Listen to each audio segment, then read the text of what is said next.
सुत जी महाराज कहते, ऋषियों सुनो, सनकादिक 4 भाई हैं और ये ब्रह्मा जी के मानस पुत्र हैं।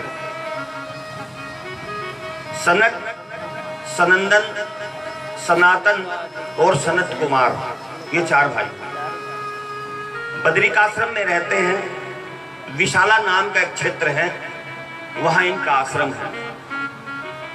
चारों भाई ज्ञान में तो बूढ़े हैं, लेकिन आयु में आज भी बालक हैं, छोटे बालक हैं। क्यों? जब ब्रह्मा जी ने सृष्टि की रचना की तो इन 4 मानस पुत्रों को प्रकट किया और इनसे ब्रह्मा जी ने कहा कि तुम सृष्टि की रचना करो। इन चारों भाइयों ने मना कर दिया, हम सृष्टि की रचना नहीं करेंगे, हम तो भगवान का भजन करेंगे। ब्रह्मा जी क्रोधित हो गए, श्राप दे दिया, बच्चों जैसी बातें करते हो, जाओ, उम्र भर बच्चे ही बनो रहोगे। तब से ये चारों भाई बच्चे ही हैं, लेकिन ज्ञान में बूढ़े हैं, बड़ा ज्ञान है। बद्रिकाश्रम में विशाला नामक एक क्षेत्र है, वहां पर इनका आश्रम है। चारों भाइयों का नित्य कर्म क्या है? एक भाई आसन पर बैठकर कथा करता है, 3 भाई सुनते हैं। फिर दूसरा भाई बैठकर कथा करता है, फिर 3 भाई सुनते हैं। ये क्रम चलता रहता है। चारों भाई आपस में कथा करते हैं और चारों भाई आपस में कथा को सुनते हैं। वहीं पर एक दिन नारद जी बड़े उदास हैं, चिंता की लकीर मस्तक पर है। नारद जी वहां पहुंचे, चारों भाइयों ने नारद जी को देखा, उठ करके स्वागत किया। आओ देवऋषि आओ, आपका स्वागत है। लेकिन आज आपके मस्तिष्क पर सरासर दिखाई दे रहा है, आप चिंतित हो। आप तो हरि के दास हो, और कहा भी गया है, हरि का दास कभी ना होवे उदास। भगवान का जो दास होता है, भगवान का जो भक्त होता है, वो कभी उदास नहीं रहता।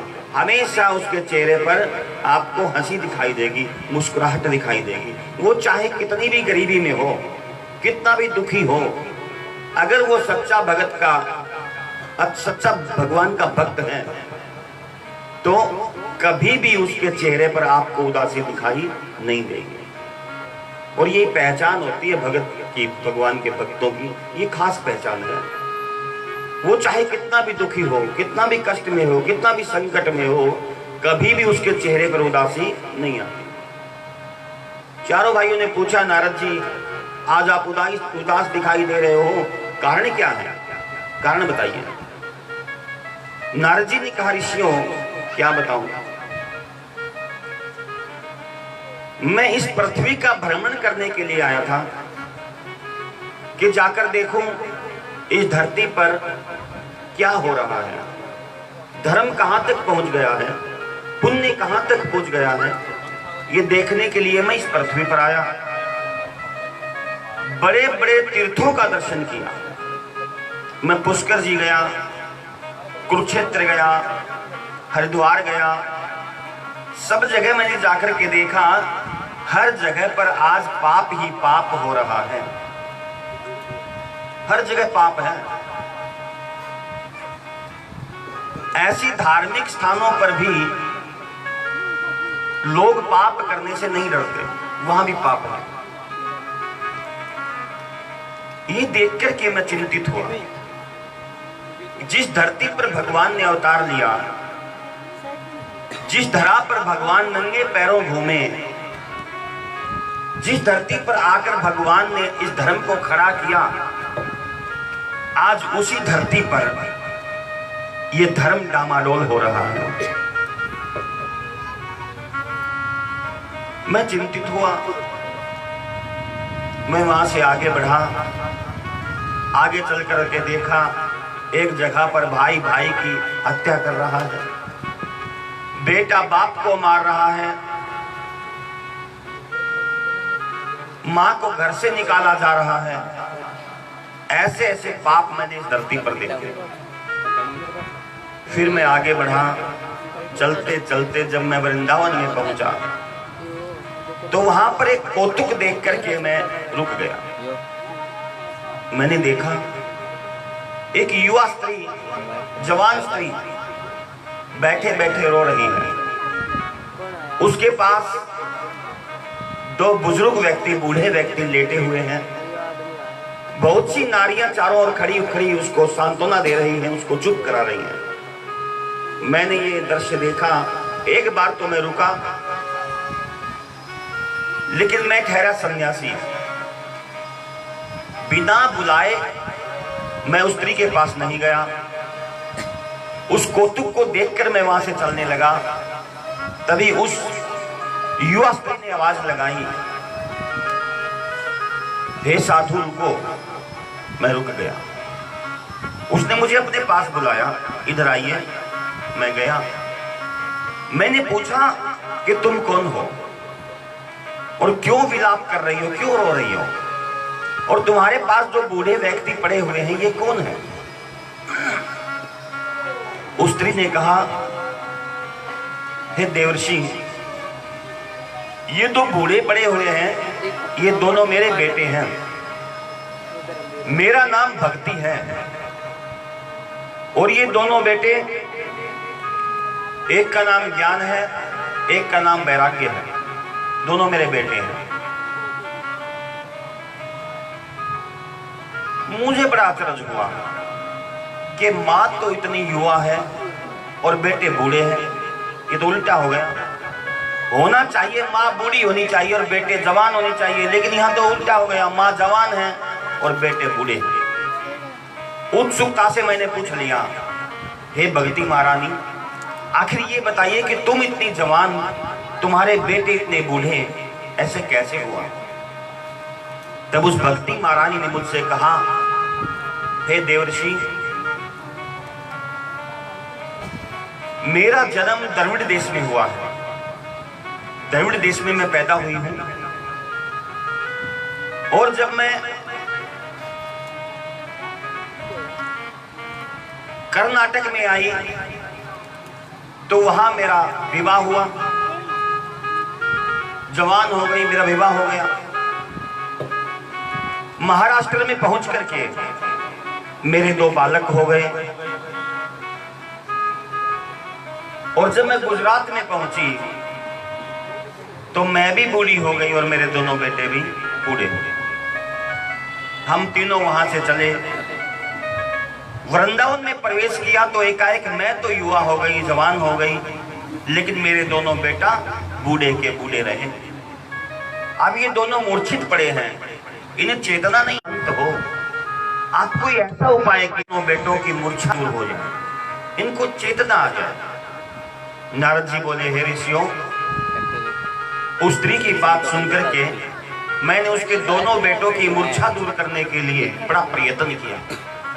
गीता के श्लोक सुनाए, रामायण की चौपाइयां सुनाई। जैसे जैसे मैं श्लोक सुनाता वे दोनों बूढ़े एक बार तो खड़े हो जाते, फिर दोबारा से धड़ाम से जमीन पर गिर जाते। बड़ा प्रयत्न किया लेकिन उन दोनों की मूर्छा दूर नहीं हुई। फिर आकाशवाणी हुई, हे नारद जी, कोई सत्य कर्म करो और सत्य कर्म करने से इन दोनों की मूर्छा दूर हो जाएगी। अब मैं क्या सत्य कर्म करूं, ये मुझे कौन बताए? तब आकाशवाणी से सुना कि कोई महापुरुष आपको इस सत्कर्म के बारे में बताएगा।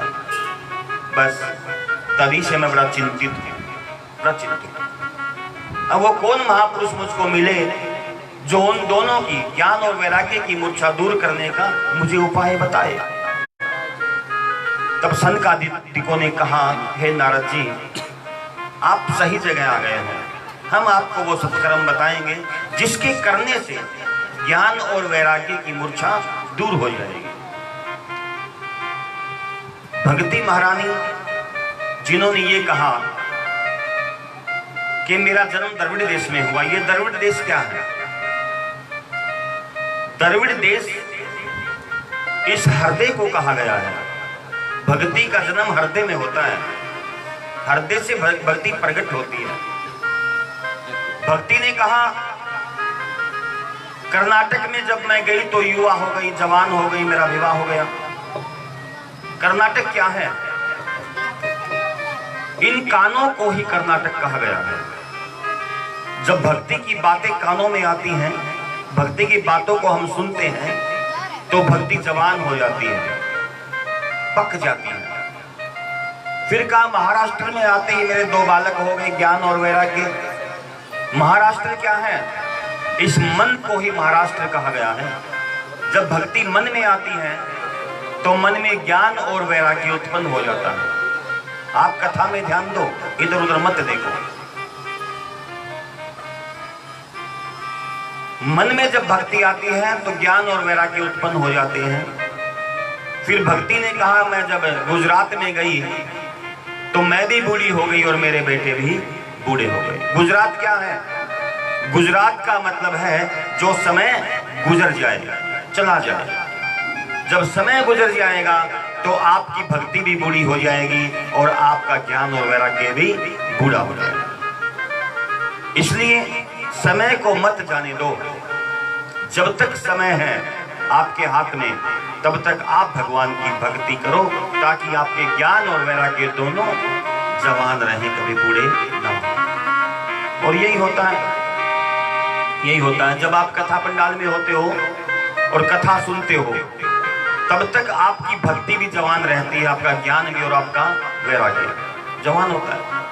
फिर तो मन में विचार आते हैं, बस बस बस अब आप तो जाकर के भक्ति करनी है और कुछ नहीं करनी।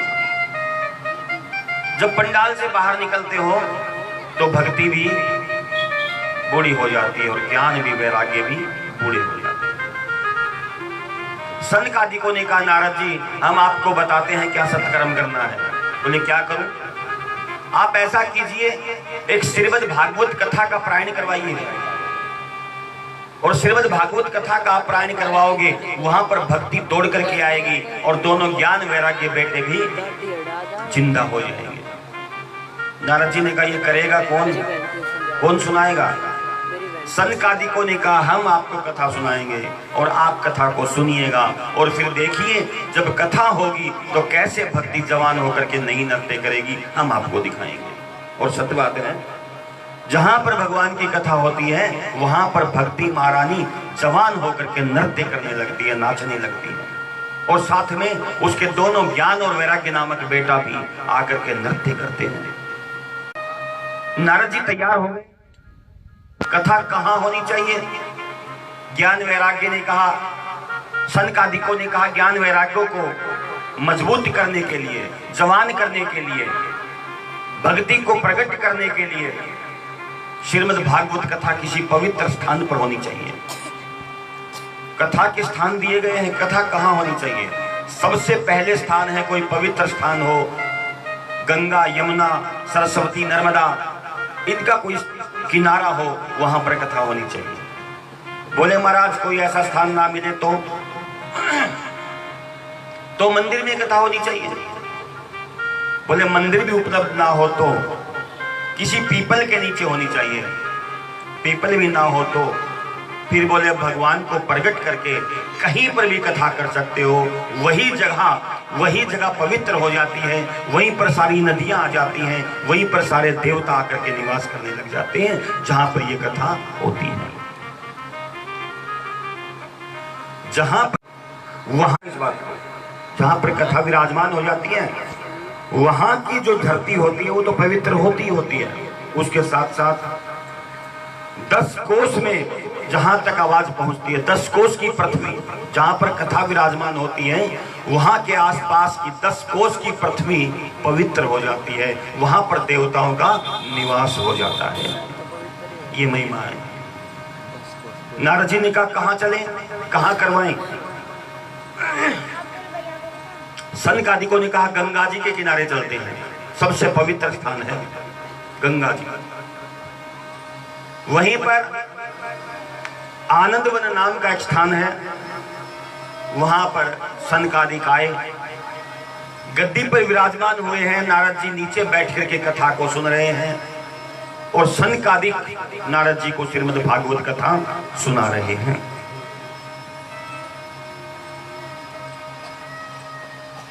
सनकादिकों ने नारद जी को इस कथा में एक प्रसंग सुनाया कि हे नारद, इस कथा को सुनने मात्र से ही जीव का कल्याण कैसे होता है इस कथा में बताया गया।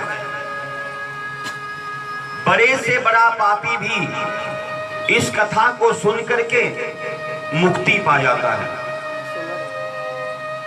प्रेत योनि में पड़ा हुआ जीव भी इस कथा के द्वारा प्रेत योनि को त्याग देता है और देव योनि को प्राप्त हो जाता है।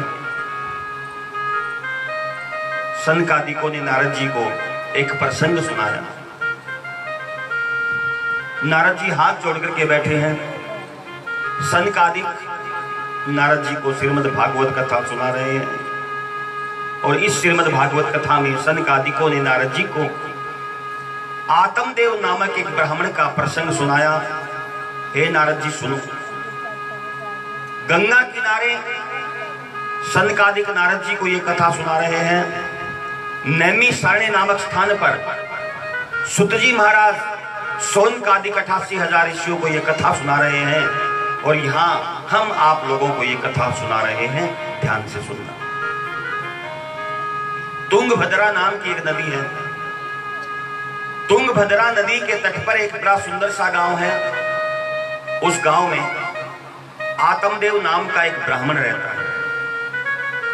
वेद पाठी ब्राह्मण है, कर्मकांडी ब्राह्मण है, यज्ञोपवीत धारण करने वाला ब्राह्मण है, वैष्णव से दूर रहने वाला ब्राह्मण है, पूजा पाठ नित्य कर्म करने वाला, त्रिकाल संध्या करने वाला ब्राह्मण है आत्मदेव। उसकी एक पत्नी है जिसका नाम धुंधली है। आत्मदेव वैसे तो लोगों के दुखों को दूर करता है, लेकिन आत्मदेव को खुद को बहुत बड़ा दुख है। वर्षों बीत गए, विवाह हुए, लेकिन आत्मदेव अब तक पिता नहीं बन सका। कोई संतान धुंधली को नहीं हुई है। प्रतिदिन धुंधली अपने पति से कहती है, आप कुछ ऐसा करो ना जिससे मैं मां बन जाऊं। ज्ञानी आत्मदेव है, अपनी पत्नी को कई बार समझाया है, देखो हमारे भाग्य में संतान नहीं है, हमारे भाग्य में संतान का सुख नहीं है और इस जन्म नहीं, कई जन्म तक हमारे भाग्य में संतान का सुख नहीं। धुंधली कहती नहीं नहीं, आप लोगों के दुखों को दूर करते हो, मेरा दुख देखो कितना बड़ा दुख है। मैं बाहर जाती हूं, औरतें मुझको चिढ़ाती हैं, मुझको भांज कहती हैं, कुछ भी हो मुझे तो बेटा चाहिए, नहीं तो मैं अभी मर जाऊंगी। औरतों के ताने नहीं सुन सकती। आत्मदेव ने बड़ा समझाया, लेकिन धुंधली नहीं मानी। बड़ी कर्कशा है, बड़ी कर्कशा। जब नाम ही धुंधली हो गया तो कर्म भी धुंधले ही करेगी। बड़ी कर्कशा है। पति से झगड़ा करने लगी, गाली गलौज करने लगी। रोज रोज से आत्मदेव दुखी हो गया। एक दिन आत्मदेव ने सोचा, इस नरक में जीने से अच्छा है अपने आप को समाप्त कर लूं, खत्म कर लूं। प्रतिदिन का झंझट हो गया। देखो, कभी भी अपने पति को कटु वचन नहीं कहने चाहिए। याद रखना इस बात को माताओं, कभी भी। जो भाग्य में नहीं होता है वो कहां से मिलेगा? वो कभी नहीं मिलेगा। और जो भाग्य में होता है उसको ढूंढने की आवश्यकता नहीं होती, वो अपने आप आपको मिल जाता है। भाग्य में नहीं होता है, आप चाहे कुछ भी करते रहो, कितना भी तप करो, जप करो, ध्यान करो, सत्संग करो, भजन करो, दान करो, पुण्य करो, जब तक भाग्य में कोई वस्तु नहीं होती है वो आपको मिलने वाली नहीं। हाँ, एक काम हो सकता है, किसी अच्छे संत का आशीर्वाद मिल जाए, अच्छे महात्मा की कृपा हो जाए, तो जो भाग्य में नहीं होती वो वस्तु भी आपको प्राप्त हो सकती है। ये संतों की महिमा है, महात्माओं की महिमा है, जो भगवान का भजन करके, भक्ति करके इतनी ताकत प्रकट कर देते हैं कि भाग्य में ना होती है वो वस्तु भी आपको दे देते हैं। ये संतों की कृपा है। आत्मदेव ने सोचा भैया ऐसे तो जीना मुश्किल है, अपने आप को खत्म कर लेता हूं। आत्महत्या करने के लिए वो आत्मदेव नामक ब्राह्मण जंगल की ओर गया। जब जंगल में पहुंचा, वहां पर एक संत महात्मा ने आत्मदेव को देखा। महात्मा समझ गए ये लगता तो कोई ब्राह्मण का बेटा है और विद्वान भी लगता है, लेकिन है दुखी, इसे पूछना चाहिए क्या दुख है। उन संत जी ने आत्मदेव को अपने पास बुलाया, इधर आओ भैया। गए। लगते तो तुम ब्राह्मण के पुत्र हो। हाँ जी, मैं ब्राह्मण का बेटा हूं। विद्वान भी लगते हो। जी महाराज, कर्मकांड कर लेता हूं। फिर आप दुखी क्यों हो? आत्मदेव ने उन संत से कहा, महाराज बहुत बड़ा दुख है। क्या? वर्षों बीत गए, विवाह हुए, लेकिन अब तक मेरी पत्नी को कोई बालक नहीं हुआ, कोई बेटा नहीं हुआ, तो ये दुख है। संत जी ने आत्मदेव को देखा, उसकी मस्तिष्क की रेखाओं को देखा और कहा, देखो ब्राह्मण के बेटा, तुम्हारे भाग्य में बेटे का सुख नहीं है, और इस जन्म नहीं, अगले 7 जन्म तक तुम्हारे भाग्य में बेटे का सुख नहीं है। संत जी ने कहा, एक बात बताओ, बेटा पाकर के तुम क्या करोगे? क्या करेगा तुम्हारा बेटा? आत्मदेव बोला, महाराज बेटा होगा, हमारा श्राद्ध करेगा, हमें तिलांजलि देगा, हमारी मुक्ति कराएगा, पिंडदान करेगा। संत जी बोले, एक बात बताओ, क्या जिसके बेटे हैं क्या उनको मुक्ति मिल जाती है?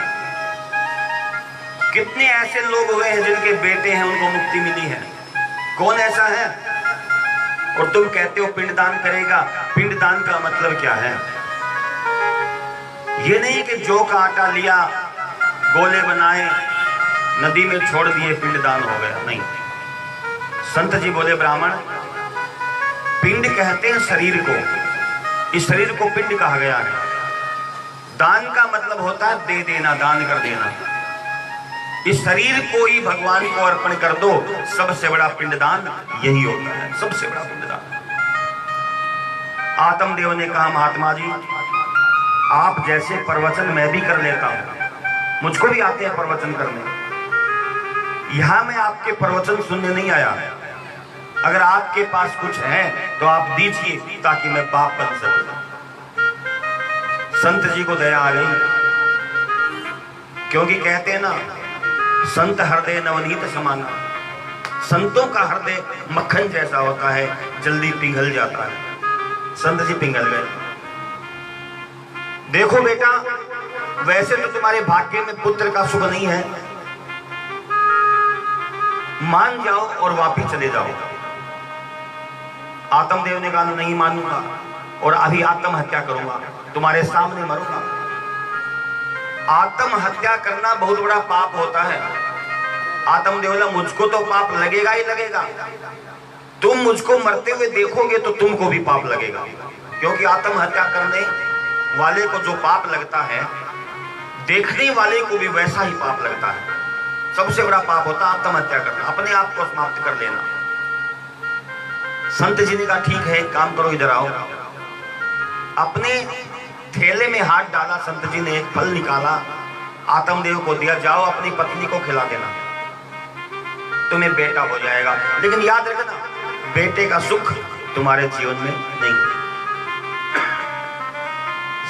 आत्मदेव उस फल को लेकर के घर आए, अपनी पत्नी धुंधली को फल दिया। लो, एक संत जी ने फल दिया है, इसको खा लो, तुम मां बन जाओगे। ऐसा कहकर आत्मदेव चले गए। सुत जी महाराज कहते हैं, ऋषियों, वो धुंधली उस फल को लेकर के आंगन में खड़ी है और सोच रही है, शंका हो गई, ये फल खाऊं कि ना खाऊं। सोचने लगी, क्या फल से भी बालक होता है? ये संत वंद सब झूठे होते हैं, फल खाने से बालक नहीं होता। जहां पर संतों के दिए प्रसाद में शंका आ जाए, ध्यान से सुनना, संतों के दिए प्रसाद में आपको शंका आ जाए, वो काम आपका पूरा कभी नहीं हो सकता। प्रसाद लेने के बाद कभी शंका नहीं करनी चाहिए, काहे का प्रसाद होगा, खाऊं के ना खाऊं ना, उसे ग्रहण करना चाहिए। प्रसाद प्रसाद ही होता है। प्रसाद का मतलब ये नहीं होता कि आपने हाथ में लिया और आपने गटक लिया, खा लिया, वो प्रसाद हो गया। प्रसाद का अर्थ बहुत बड़ा अर्थ है। प्रसाद का 3 अक्षरों से प्रसाद बनता है, पर, सा और तय। कुछ का अर्थ बताएंगे ना, आप सोचना क्या अर्थ है प्रसाद का। पर का मतलब होता है प्रभु भगवान, सा का मतलब होता है साक्षात सामने, और तय का मतलब होता है दर्शन देखना। प्रसाद प्रभु का साक्षात दर्शन होना ही प्रसाद कहलाता है। इसलिए प्रसाद को भगवान समझ करके फिर उसको ग्रहण करना चाहिए, उसको ग्रहण करना चाहिए। धुंधली ने देखा क्या फल से बालक होगा, खाऊं कि ना खाऊं। तभी धुंधली की एक बहन थी, वो आ गई। धुंधली क्या कर रही हो? धुंधली बोली, देखो तुम्हारे जीजा जी कहीं से एक फल लेकर के आए हैं और ये कहते हैं फल को खा लो तुम्हें बेटा होगा। कहीं फल से बेटा होता है? धुंधली की बहन ने कहा, बहन एक काम करो, क्या देखो मेरे पहले भी 4-5 बालक हैं और मैं फिर गर्भ से हूं, पेट से हूं, और मुझे पता है अब की बार भी मुझे बेटा ही होगा। एक काम करो, तुम्हें बेटा चाहिए? हाँ। मेरे पति को धन चाहिए, जब मेरे ये बेटा होगा मैं तुम्हें दे दूंगी, तुम थोड़ा धन मेरे पति को दे देना, हमारा भी काम बन जाएगा, तुम्हारा भी काम बन जाएगा। धुंधली को वो बात समझ में आ गई, बात तो तेरी ठीक है, मैं कर तो दूंगी, लेकिन मैं तेरे जीजा से क्या कहूंगी। धुंधली की बहन बोली, एक काम करना, तू बोल देना तूने फल खा लिया और अब तू घर से बाहर नहीं निकलेगी, तुझे गर्भ धारण हो गया, अंदर ही अंदर रहेगी। हाँ, लेकिन इस फल का क्या करें? धुंधली की बहन बोली, तेरे आंगन में देख गाय खड़ी है, वर्षों से खड़ी है, इसको भी कभी बछड़ा नहीं हुआ है, ये फल इस गाय को खिला दे। संत के फल में ताकत होगी तो तेरे गाय को बछड़ा हो जाएगा, मान जाएंगे भाई संत के फल में ताकत है, और तुझको मैं अपना बेटा दे दूंगी। दोनों में सौदा पक्का हो गया। धुंधली ने आत्मदेव से कहा, मैंने फल खा लिया, अब मैं गर्भवती हो गई, अब मैं बाहर नहीं निकलूंगी, मैं तो अंदर रहूंगी। सुत जी महाराज कहते हैं, ऋषियों, धुंधली ने वो फल गाय को खिलाया। समय आया है, धुंधली की बहन को बेटा हुआ, वो बेटा ला करके धुंधली को दे दिया, धन ले जा करके अपने पति को दे दिया। धुंधली ने कहा, मैं मां बन गई, मां बन गई, मां बन गई। आत्मदेव बड़े खुश हुए, बड़े खुश हुए, मैं बाप बन गया। उधर उस गाय ने जो फल खाया था, अब तक जिसने बछड़ा नहीं जन्मा था, उस गाय को भी एक बछड़ा हुआ। कैसा हुआ? पूरा शरीर आदमी के जैसा है, लेकिन कान गाय के जैसे हैं, ऐसा बछड़ा प्रकट हुआ। आत्मदेव ने कहा धुंधली से, देखो हमारे 2 बालक हो गए, एक हमारा बेटा हो गया, एक गाय को बेटा हुआ है, चलो इनका नामकरण करते हैं, नाम रखते हैं। धुंधली बोली, देखो मुझे जो बेटा हुआ है उसका नाम मैं रखूंगी। आत्मदेव ने कहा, रे मेरा नाम आत्मदेव है, बढ़िया नाम बेटे का रखेंगे, रामदेव रखेंगे, अच्छा नाम है। धुंधली बोली, नहीं नहीं, मेरे बेटे का नाम मैं रखूंगी। क्या रखेगी? मैं अपने बेटे का नाम धुंधकारी रखूंगी। माँ का नाम धुंधली, बेटे का नाम धुंधकारी। माँ बेटे का नाम ही ऐसा है तो काम कैसे होंगे? ये नाम से ही प्रभाव पड़ता है, नाम से पता लग जाता है। आत्मदेव ने कहा, ठीक है तुम अपने बेटे का नाम रखो, लेकिन गाय को जो बेटा हुआ उसका नाम मैं रखूंगा। बोले आप रखो। आत्मदेव ने गाय के बेटे का नाम रखा है गोकर्ण। क्यों? गौ कहते हैं गाय को, कर्ण कहते हैं कानों को, गाय के कानों जैसा गोकर्ण। धुंधकारी बड़ा खलू बना, दुष्ट बना, और गोकर्ण भगवान का भक्त बना। क्यों? क्योंकि संत के द्वारा दिए प्रसाद से ही उस गोकर्ण का जन्म हुआ है। ये तो हो गई कथा। अब इस कथा को अध्यात्म की दृष्टि से समझाऊंगा, समझना। ये तो आपने कथा सुन ली, आत्मदेव था, उसकी पत्नी थी, बालक हो गया, ये हुआ ये हुआ। ये तो केवल कथा बना करके आपको बताई गई है, जबकि पूरी कथा आपके जीवन के ऊपर निर्भर करती है। सुनो, तुंगभद्रा नदी। तुंगभद्रा नदी कौन है? तुंग का मतलब होता है बहुत ज्यादा, और भद्रा का मतलब होता है कल्याण करने वाली। तुंगभद्रा का मतलब बहुत ज्यादा हमारा कल्याण करने वाली एक नदी। कौन सी है? हमारा शरीर ही तुंगभद्रा नदी कहलाता है, यही हमारा कल्याण करता है, इसी को तुंगभद्रा कहा गया। इसमें आत्मदेव नाम का एक ब्राह्मण है। कौन है वो? हमारी आत्मा ही आत्मदेव कहलाती है। इस आत्मा को हम देवता के समान बना लेंगे तो हमारी आत्मा आत्मदेव कहलाएगी, यही आत्मदेव है। धुंधली कौन है? धुंधली आत्मदेव की पत्नी कौन है? हमारी बुद्धि ही धुंधली कही गई है। कितना भी बुद्धि को समझाओ ये नहीं मानती, ये अपने मन से चलती है, मानती नहीं है। धुंधली की बहन कौन है? कौन है? हमारी सोच ही धुंधली की बहन है, जो बुरा बुरा सोचती रहती है, बुद्धि को भ्रष्ट करती रहती है हमारी सोच, ये इसकी बहन है। जीवन के ऊपर सारी कथा है, गौर से सुनोगे, ध्यान दोगे तो समझ में आएगी।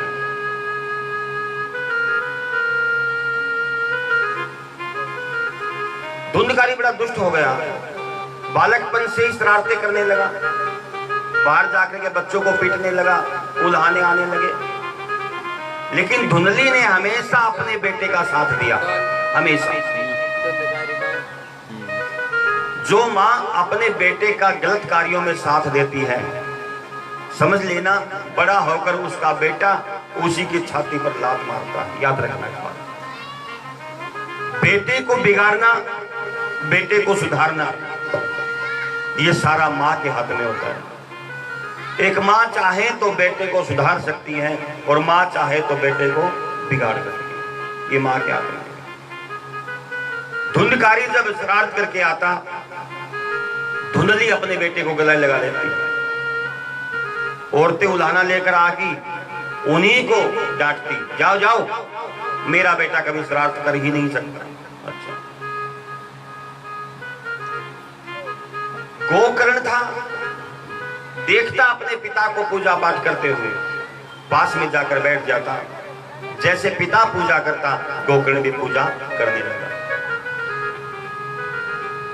कहते हैं ये धुंधकारी जब बड़ा हुआ, चोरियां करने लगा, डाके डालने लगा, 5 वेश्याओं में फंस गया। चोरियां करके सारा धन वेश्याओं को ले जाकर देने लगा। ऐसे करने लगा ये धुंधकारी।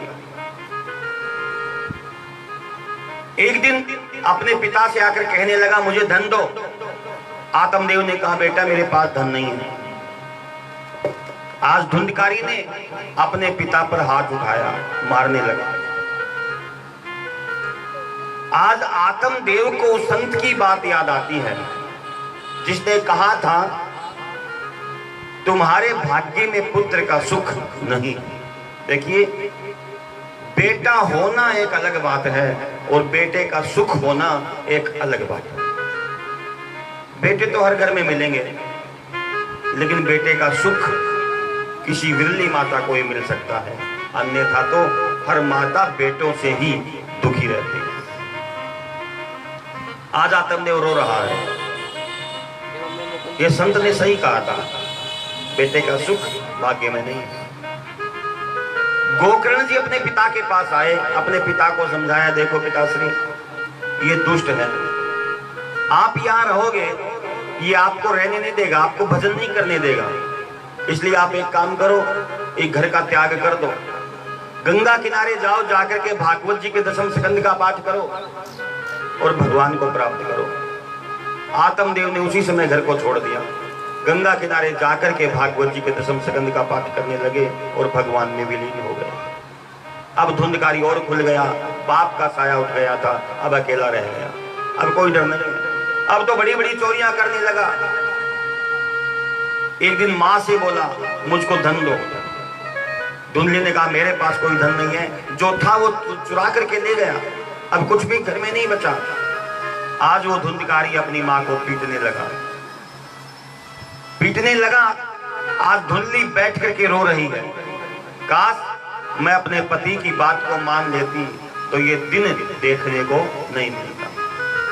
पति ने कहा था बेटे का सुख नहीं है, वही बेटा जिसके लिए मैं दिन रात एक करके रोती थी, आज वही बेटा मुझे मारने पर तुला है। धुंधली से देखा नहीं गया।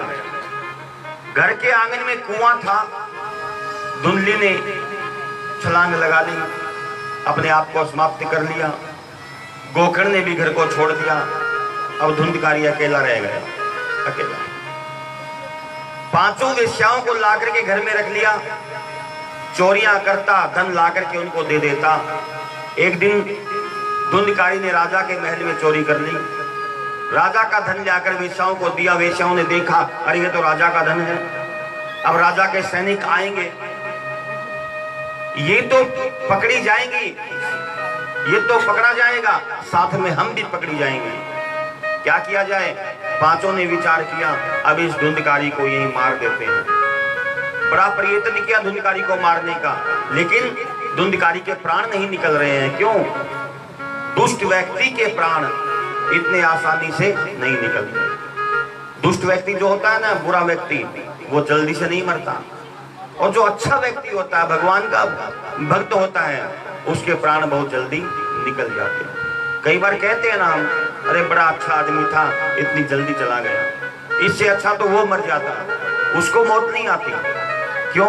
क्योंकि वो पापी है, और पापी को जल्दी मौत नहीं आती।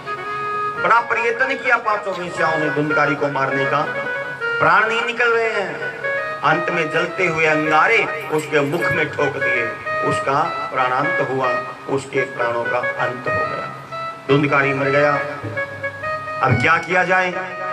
5 वेश्याओं ने उसी के आंगन में गड्ढा खोद करके धुंधकारी को वहीं दबा दिया, और 5 के 5 भाग गए। उधर गोकर्ण को पता लगा, मां भी मर गई और भाई भी मर गया।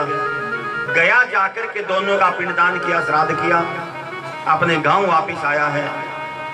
रात्रि को आंगन में खटिया डाल करके गोकर्ण सो रहा था। आधी रात को किसी के रोने की आवाज आई।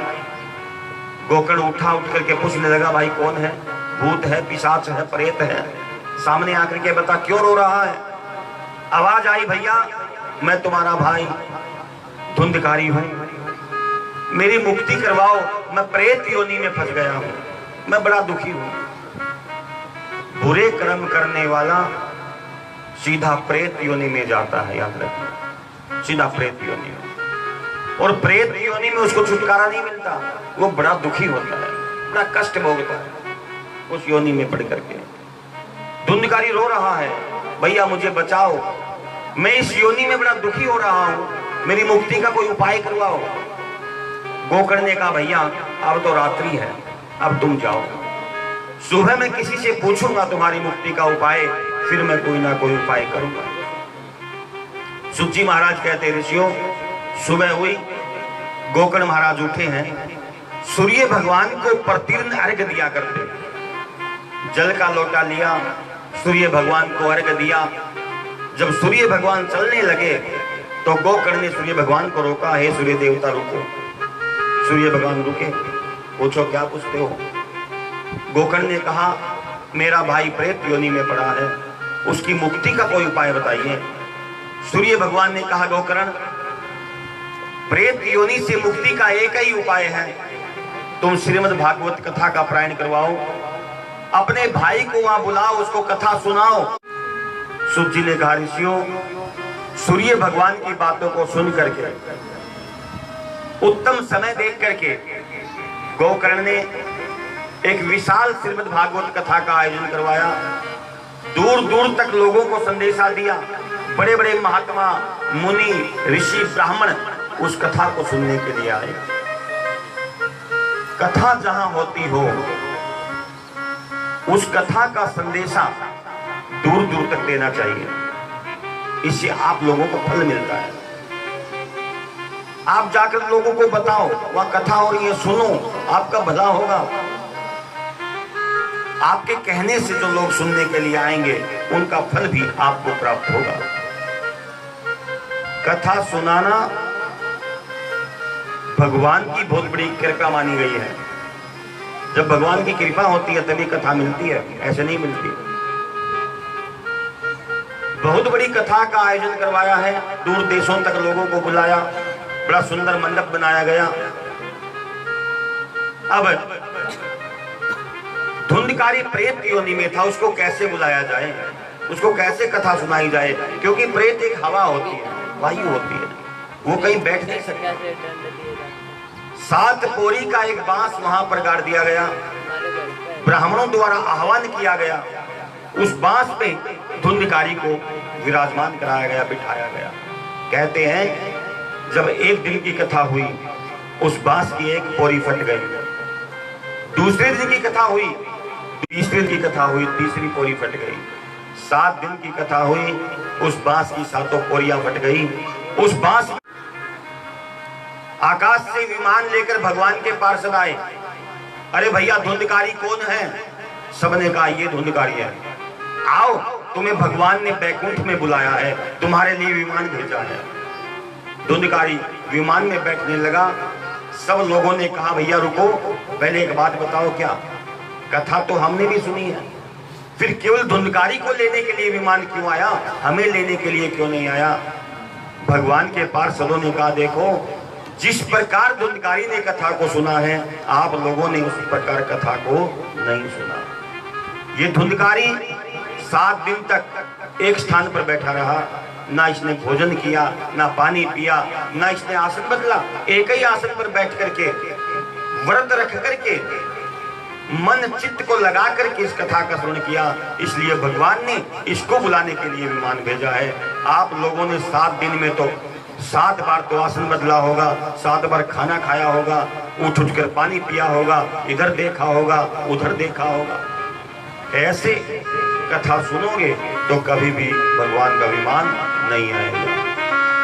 कथा सुननी है तो धुंधकारी की तरह सुनो, एक आसन पर बैठ करके मन चित्त को लगा करके कथा को सुनो, आपको लेने भी जरूर भगवान का विमान आएगा, ये पक्का है, विश्वास रखना, विश्वास रखना। तो बोले हमें कब लेने आएंगे विमान? पार्षदों ने कहा दोबारा कथा करवाओ, और जिस प्रकार धुंधकारी ने कथा को सुना उसी प्रकार सुनो, जरूर भगवान तुम्हें बुलाएंगे। श्रावण मास में दोबारा फिर गोकर्ण जी महाराज ने एक विशाल कथा का आयोजन करवाया। बहुत से दूर देश के लोगों को बुलाया गया, सबने कथा को सुना। और कहते हैं जब कथा पूर्ण हुई है, आकाश से बहुत से विमान आए हैं, जितने भी जीव कथा में बैठे थे सबको विमान में बिठा करके और भगवान के बैकुंठ ले जाकर के छोड़ दिया। उसी समय वहां पर भक्ति महारानी दौड़ करके आई है। दोनों बेटे ज्ञान और वैराग्य जवान हो गए हैं, नृत्य कर रहे हैं, नाच रहे हैं। भक्ति महारानी खुद नाच रही है, ज्ञान वैराग्य नाच रहे हैं, साथ साथ सारे देवता भी नाचने लगे, ऋषि महात्मा संत पुरुष भी नाचने लगे। आइए हम लोग भी भक्ति महारानी की तरह थोड़ा सा नाच लें, गुनगुना लें।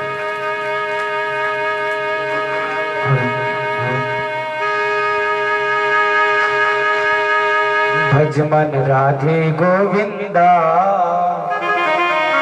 गोपाला हरि का प्यारा नाम है। भज मन राधे गोविंदा, गोपाला हरि का प्यारा नाम है। राधे गोविंदा, गोपाला नंदलाला, गोपाला हरि का प्यारा नाम है।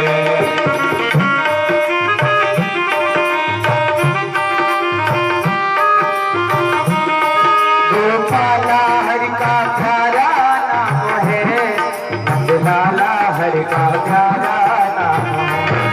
गोपाला हरि का प्यारा नाम है, नंदलाला हरि का प्यारा नाम है। भज मन राधे गोविंदा, गोपाला हरि का प्यारा नाम है। गोपाला हरि का प्यारा नाम है,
गोकुतिया ब्रज माही बनावे, गोकुतिया ब्रज माही बनावे, गोकुतिया ब्रज माही बनावे।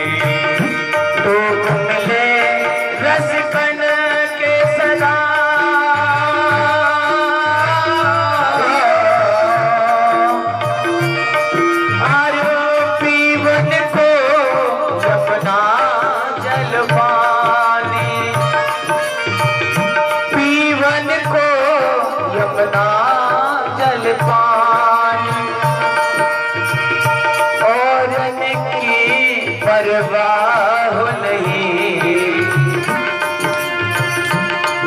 अपने ठकुरानी श्री राधिका रानी, अपनी ठकुरानी श्री राधिका रानी। बजमन गाजे गोविंदा गोपाला लाला, गोपाला हरि का प्यारा नाम है। बजमन गाजे गोविंदा गोपाला हरि का प्यारा नाम है।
मंडल माही बसाए रहो,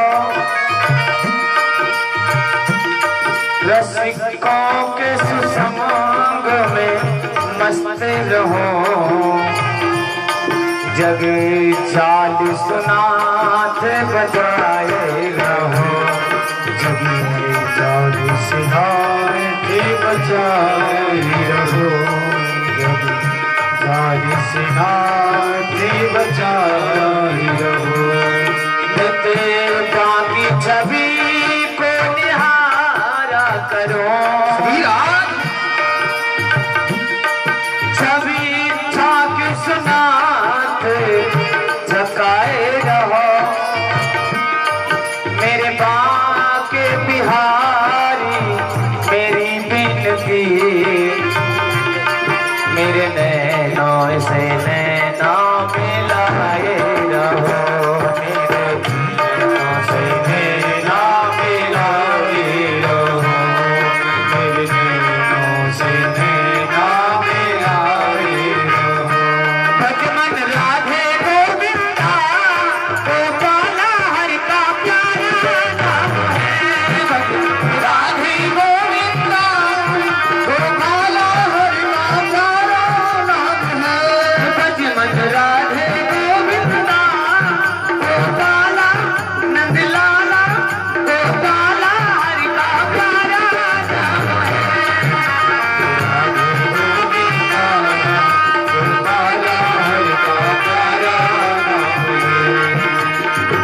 सभी भगवत प्रेमी अपन दोनों हाथ खोल के ताली बजाते रहे, क्योंकि कहते हैं भगवान के कीर्तन में, सत्संग में, भजनों में अगर जो व्यक्ति ताली बजाते हैं उनके हाथों की हस्तरेखा है जो पवित्र होती है। और कहा भी है कि बिना प्रकाश के उजियाला हो नहीं सकता, बिना दिल का कोई दिल वाला हो नहीं सकता। और जो ना बजाए मेरे सामने के कीर्तन में ताली, वो मेरे कन्हैया का दीवाना हो नहीं सकता। तो दोनों हाथ खोल के ताली बजाते रहे और कहते क्या, भज मन राधे गोविंदा गोपाला लाला गोपाला हरि का प्यारा नाम है। भज राधे गोविंदा गोपाला हरि का प्यारा नाम है। भज राधे गोविंदा गोपाला हरि का प्यारा नाम है। गोपाला हरि का प्यारा नाम है। गोपाला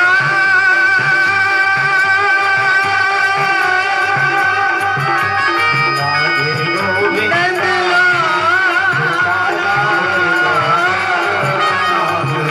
गोपाला